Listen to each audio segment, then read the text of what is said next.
akkiriza obeera nga tusembera mu kifo eky'omukisa nga kino ne tubeera nga tuze kuwuliriza bigambo bye.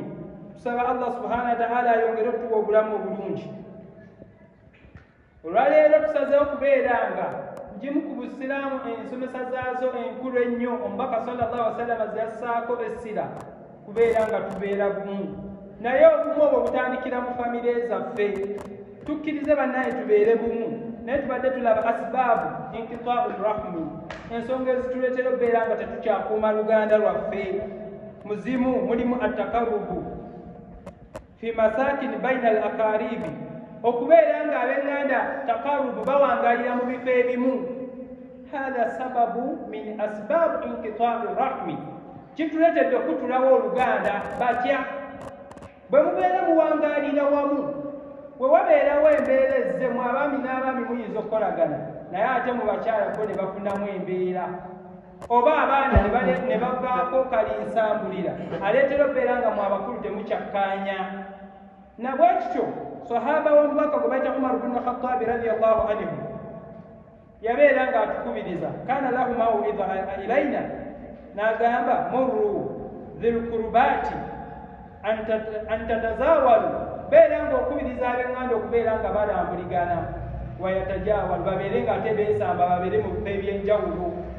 Kirungi nnyo n'abeera nga muganda wo omulala ali Butambala, ogende ng'omulabako e Butambala, omulala ali Bugerere, genda nga Umaru atukubiriza antazawalu, tubeere nga tubalambula. Naye tetukkiriza kubeera nga tubeera wamu. Okubeera wamu kuleetera oluganda okutukawo. Bwe lukutukawo nga muli wamu, lukutukira bisajjuka, bibeera bizibu nnyo byakubeera nga muddiriŋŋana, so nga ate mubeera mukyaligana, mugenda olaba mbeera yakwagaliziganya, mbeera ya mukwano wakati wammwe. Na bwekityo tubeere nga ebiseera ebisinga twesanga ab'enganda zaffe ate tubeere nga tubalambula. Ekyo kijja kubeera nga kinywezaawo enganda mu famire zaffe. Naye ekirala ekisembayo olw'obudde, bwe tuba nga tuli bakuuma nganda, tubeere nga bannange tubeera n'embeera ewaŋŋana ebitiibwa. Buli omu beera nga owa munne ekitiibwa. Bw'olaba omukulu mu famire, manya omuntu oyo akusooka okumanya Allah subhanahu wa ta'ala. Kale oba olebedde omuwa ekitiibwa olw'obukulu bwe, sooka omuwa ekitiibwa olw'okuba nga yakusooka okumanya nti Allah subhanahu wa ta'ala gy'ali. Ekyo bwe tubeera nga twekumidde mu mbeera ey'okwewa ebitiibwa, tujja kumaliriza nga famire zaffe nga ziri wamu. N'okwewala ishugaalu bidduniya, abantu bangi tunnyikidde nnyo mu dduniya ne tuggweramu. N'obeeraawo ne weerabira n'okugenda okulambula ku bazadde bo olw'okuba oli bize. Nashtagir, tuli bize nnyo, naye ate okukuuma oluganda kikulu. Omuntu n'amala omwaka mulamba nga tazzeeko mu kyalo, n'amala omwaka mulamba olw'okuba ali bize nnyo, n'alemera ne ku kyalo tubeerako n'ab'enganda zaffe, n'omalako emyezi 3 tugenze kumulabako. Oluusi tubeera n'abalwadde mu famire, omuntu n'alwala n'akomayo, ab'okukyalo ne bakolako bye basobodde, naye nga anta mushtagiru, oli mashghulu n'edduniya. Allah subhanahu wa ta'ala yatugamba bal tu'thiruna alhayata ad-dunya, edduniya bannange ebe kutumalawo, wal akhiratu khairu wa abqa. Enkomerero yegenda osinga obbeera ennungi, ebirungi biri mu akhira, ate akhira yakubeerawo lubeerera. Wadde mu bwabbize bwaffe tufisengawo obudde tulambule ku b'enganda zaffe, tufisengawo obudde tubakubireko ku masimu, tufiseewo obudde tumanye batya gulfatul hayati, batya bwe batambuza obulamu. Ekyo Allah subhanahu wa ta'ala kyatwetaaza.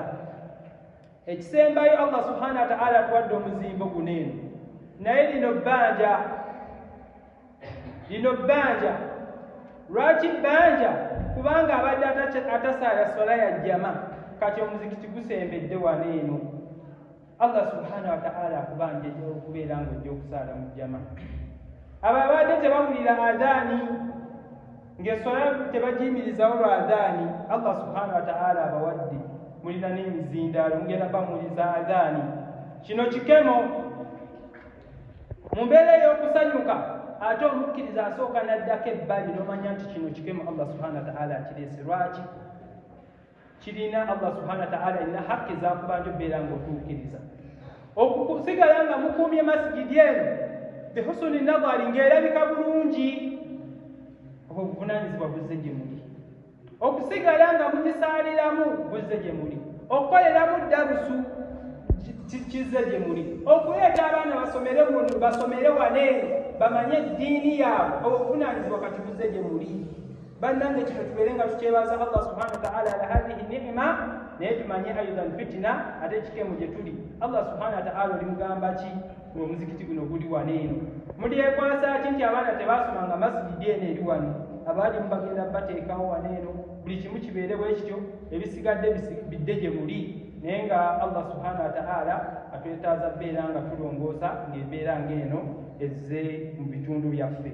naye kirala tufunemu ekyokuyiga, tubeere nga naffe bannaffe alkhidmatu ila ddiini, tukolerera eddiini. abantu basakurifayisinga ne beerekereza obbeera ng'eddiini ya Allah subhanahu wa ta'ala egenda mu maaso. naye nawe fuba olabe ng'okolayo ky'osobodde. ojja kusanga masikidi ng'eno ng'erimu abaana basomerawo, baagalayo yasaluna zibule, naye ng'ate yasaluna okwata emitwalo 2 basobola okufuna yasaluna nga 10. naffe tubeere nga tufunira wanene ejjana, tuleme kubeera nga bwolabera bwe twabadde mu dhuhiya ng'abantu balindiridde dhuhiya eziva mu bawalabu, naye ng'ate naffe tusobola okulunda oba oliawo ne tusala. nabwe kityo tubeereko ekyokuyiga, tetuyiga mu muzikiti guno eno tino abantu beerekereza olw'okufuna ejjana, naffe tutandike okwerekereza tusobole okubeera nga tufuna ejjana y'owekitiibwa Allah subhanahu wa ta'ala. inna Allaha wa malaikatahu yusalluna ala nabiyyi ya ayyuha alladhina amanu sallu alayhi wa sallimu tasliman.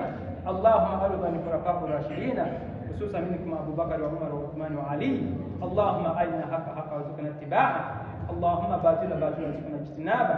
اللهم بارك لنا في مسجدنا هذا. اللهم بارك من بنى هذا المسجد. اللهم تقبل صدقته. اللهم اقض حاجته ويسر اموره واشف مرضاه برحمتك يا ارحم الراحمين. وارحمنا جميعا يا رب. وسع لنا رزقا، ان كان في السماء فانزل، فإن كان بعيدا فقرب، فإن كان قليلا فكثر. يا نعم المولى ويا نعم المصير. ونسألك الجنة ونعوذ بك من النار. اللهم أجرنا من النار برحمتك يا أرحم الراحمين. لا تدع لنا في هذا المكان ذنبا إلا غفرته، ولا هما إلا فرجته، ولا مريضا إلا شفيته، ولا فقيرا إلا أغنيته، ولا مبتلى إلا عافيته. يا نعم المولى ويا نعم المصير. وأقم الصلاة.